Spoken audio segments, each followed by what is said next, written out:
Ma'am இப்போ இந்தியாவில் நிறைய பொலிட்டிக்கல் பார்ட்டிஸ் இருக்குது.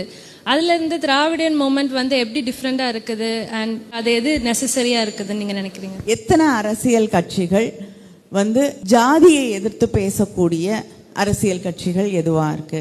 எத்தனை அரசியல் கட்சிகள் ஆண் பெண் அப்படிங்கிற அந்த ஒரு வேற்றுமையை இருக்காமல் செய்ய வேண்டும் என்று நினைக்கக்கூடிய அரசியல் கட்சிகள் எத்தனை இருக்கு?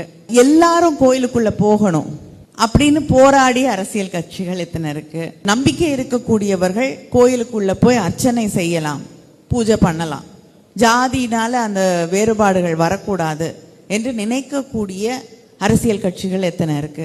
இந்த மற்ற இதெல்லாம் நினைக்காத அரசியல் கட்சிகளுக்கும் திராவிட இயக்கத்துக்கும் இதுதான் வித்தியாசம்.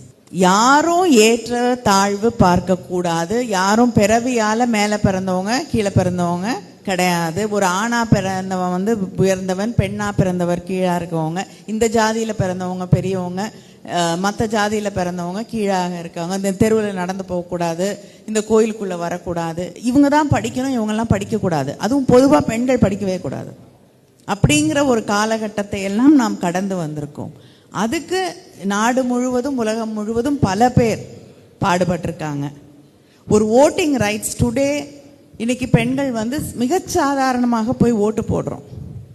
ஆனால் அந்த ஓட்டு போடுற உரிமைகளை வாங்குவதற்கு எத்தனையோ பெண்கள் இந்த உலகம் முழுவதும் இருக்கக்கூடிய எத்தனையோ நாடுகளில் சிறைக்கு போயிருக்காங்க, அடி வாங்கியிருக்காங்க, உயிரை இழந்திருக்கிறார்கள். ஆனால் திராவிட இயக்கம் நீதி கட்சி ஆட்சியில் இருந்த பொழுது தமிழ்நாட்டில் 1921 எந்த போராட்டமும் இல்லாமல் பிரச்சனையும் இல்லாமல் பெண்களுக்கு ஓட்டு போடக்கூடிய உரிமை வழங்கப்பட்டது.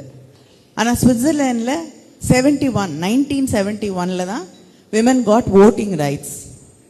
அதுதான் திராவிட இயக்கத்துக்கும் மற்றவங்களுக்கும் இருக்கக்கூடிய வித்தியாசம்.